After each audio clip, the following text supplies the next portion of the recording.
With the Deadpool and Wolverine all set to make an appearance in the cinemas in July this year, people are anticipating much from the release and eagerly waiting to see two of their all-time favorite characters together. But what do we know about Deadpool, and does he have any kind of link with the Wolverine? We'll get into that later in the story. Let's get to know a little about Deadpool first. Now we all know that Wade Wilson is a New York City mercenary, or someone who roughs up bad guys for quick and easy money. At his favorite bar, Sister Margaret's School for Wayward Girls, he meets Vanessa, a prostitute, and they start a romance. But soon after he meets Vanessa, something terrible happens. Wade is diagnosed with late-stage cancer shortly after his engagement to Vanessa. He abandons Vanessa in the middle of the night, claiming that it is to spare her the misery of his cancer treatment. That night, Sister Margaret's bartender and Wade's pal, Weasel, informs him that a mysterious recruiter is waiting for him. The recruiter claims that the people he works for will not only treat Wade's sickness, but also transform him into a hero. Wade initially declines, claiming that heroics is not his cup of tea, but subsequently changes his mind. Guess what happens next? Yes, you got that right! Wade is wheeled into a filthy workshop on a gurney, which houses a project known as Weapon X. Ajax is in control, and he says that he will stress Wade until he either dies or activates his dormant mutant DNA, bringing any amazing powers Wade may have to the forefront while also curing his disease. As Ajax tortures Wade, it becomes evident that he is a sadist whose motivations are opaque. After several days of torture, Wade's mutant DNA gets activated. It heals his cancer and restores his mutant abilities. However, he is also left hideously scarred. Ajax chooses to torture Wade further, simply because he can. Wade sets fire to the structure after Ajax leaves, then pursues Ajax. Ajax deters Wade by offering to restore his face, before impaling him on a post in the burning building, and abandoning him to his death. Guess he overlooks the fact that Wade isn't going to die anytime soon. Anyway, moving on. Now, you might be wondering, why didn't Wade die even after enduring such a painful thing? Well, one of his mutant powers is regeneration. At this point, he now has almost little chance of dying, and he only has one mission, and that is to find Ajax. Wade disguises himself as Deadpool by creating a costume that includes a complete mask. He moves into a flat with an elderly woman named Blind Al and begins working his way through Ajax's organization, attempting to locate Ajax. Wade remains silent about his survival for fear of Vanessa's response to his altered appearance. After killing dozens of Ajax's lower-level criminals, Deadpool meets the recruiter again, who tells him where to find Ajax. Deadpool intercepts their convoy as they speed down the highway, resulting in a catastrophic crash and maximum carnage. When Colossus discovers this on the news, he and his protege, Negasonic Teenage Warhead, rush to the scene of the crash to catch Deadpool and recruit him for the X-Men. While Colossus delivers his presentation to Deadpool, Ajax flees. Deadpool then flees from Colossus, but it seems like Ajax had some other plans at this point. He goes to Sister Margaret's and finds a photo of Wade and Vanessa that Weasel had tacked up behind the bar. Ajax then kidnaps Vanessa and transports her to an abandoned shipyard with a gigantic, decaying ship. Deadpool, aided by Colossus and Negasonic Teenage Warhead, faces off against Ajax, who is backed up by his right-hand woman, Angel Dust, and a gang of armed men. Deadpool and Ajax fight again, and as Deadpool knocks Ajax out, Ajax admits that there is no treatment for Deadpool's deformity. He was lying the entire time. Just as Deadpool is about to kill Ajax, Colossus convinces him not to, urging Deadpool to make the courageous decision to save Ajax's life. But Deadpool does the opposite and shoots Ajax in the head.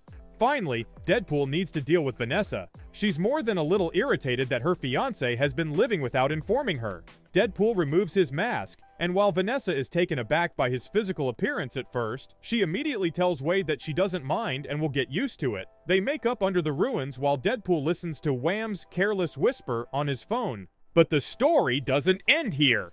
After restoring his relationship with Vanessa, Deadpool continues to act as an enforcer and mercenary, touring the world to hunt down a variety of criminals. Wade Wilson takes on numerous forms, including a brief stint as a stripper wearing a blonde wig and stiletto boots, but he never loses his sharp wit and clever fourth-wall cracks. This comes to a climax back in the United States, as Deadpool attempts to assassinate gangster Sergei Velishnikov on his anniversary with Vanessa. Deadpool aborts the mission because it is taking too long, but the implications are terrible, and that's where Vanessa gets killed. Deadpool is unknowingly followed home by Velishnikov's thugs, one of whom murders Vanessa before Wilson can intervene. Wilson murders all of the men and spends the next 6 months attempting to commit himself, but his body keeps resurrecting itself. Trying to help, Colossus suggests that Deadpool train to join the X-Men. But on his first mission, Deadpool murders one of the staff workers at the Essex House for Mutant Rehabilitation, who had been assaulting Julian Dennison's Russell Collins and other young mutants. This action throws Deadpool and Collins in the Icebox, which is a mutant-specific prison. While in the Icebox, Russell Collins forms a friendship with Juggernaut, and Wade Wilson begins to feel the effects of his cancer, as his power-dampening collar means he is no longer healing himself. Soon the prison is assaulted by Josh Brolin's Cable, a future traveler who wants to kill Russell Collins before he can become a monster and murder Cable's wife and daughter. Deadpool and Cable brawl, and the pair are thrown out of prison. Wade Wilson encounters Vanessa during a near-death experience and is determined that he must save Collins from Cable's fury. The story then continues, where Deadpool forms his X-Men force and saves Russell Collins. On the verge of murdering his cruel headmaster, Collins is gradually talked down by Deadpool, who offers himself as a sacrifice instead, using a power-dampening collar for emphasis. Cable isn't convinced, so he fires a shot at Collins, which Deadpool intercepts. Deadpool's collar indicates that he is killed by this gunfire, altering Collins' fate and rescuing Cable's family. Cable resolves to fly back in time to save Deadpool, guaranteeing that the future remains protected. However, this is where another plot comes. Wade Wilson, after being saved by Cable, utilizes his time travel technology to alter several significant historical events. He first saves Vanessa, murdering the man who was initially responsible for her death, before rescuing members of his doomed X-Force crew, including the human Peter. He also travels back in time to kill a younger version of himself from X-Men Origins, Wolverine, as well as Ryan Reynolds, before taking the lead in the hated Green Lantern film in 2011. Deadpool then flies to 1889 to assassinate infant Hitler, but is unable to do so, implying that Cable would not mind killing the child. Now, what exactly does Deadpool have to do with the Wolverine as said earlier in the video? Well, in their shared Marvel Comics history, the two have had an unusual relationship centered on the premise that Wade Wilson is Logan's adopted little brother, whom he despises. Deadpool first encountered Wolverine during the events of Secret Wars, which occurred Wolverine Larger 88, published in 1994, which in fact was the first true crossover.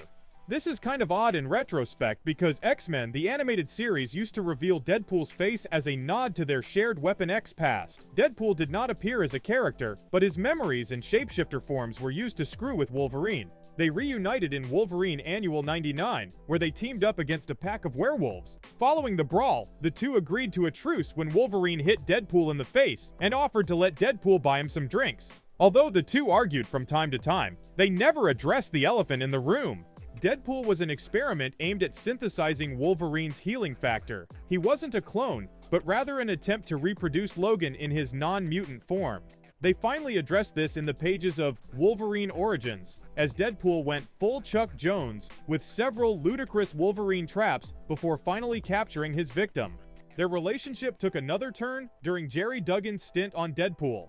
In a story titled The Good, the Bad, and the Ugly, Deadpool discovered that for years, a Weapon X scientist named Butler had been kidnapping him, taking his organs, and heavily drugging him. Deadpool went to Wolverine for help, but was told to piss off. He also requested Captain America for assistance, but received a slightly more pleasant response. Butler eventually apprehended all three and inserted them into a tale about a North Korean prison camp. While the experience drew the three closer together, things turned tragic when Deadpool looked for an old flame named Carmella, who had been killed by opposing soldiers and thrown into a mass grave. Wolverine and Cap sympathized with Wade's terrible plight, which included the possibility that his long-lost daughter was among the dead. Wolverine died shortly after, thus their relationship's breakthrough received little attention. Cap and Deadpool were better friends at this time, with Cap bringing him into the Avengers and Deadpool leveraging his newfound fame and riches to fund the team. And now, fans are anticipating again to see the duo together in the upcoming movie. Everyone expects the duo to be recruited by the Time Variance Authority for an unknown purpose, but they will encounter various X-Men versions in the Void at the end of time and face Emma Corrin's new villain, Cassandra Nova, Professor X's twin sister. But let us know what your thoughts are on this in the comments below. Also, what do you think about Deadpool and Wolverine? Are you as excited for it as we are? Don't forget to like and subscribe to the channel, and ring the bell icon to always stay updated. Thanks for watching, and see you in the next one.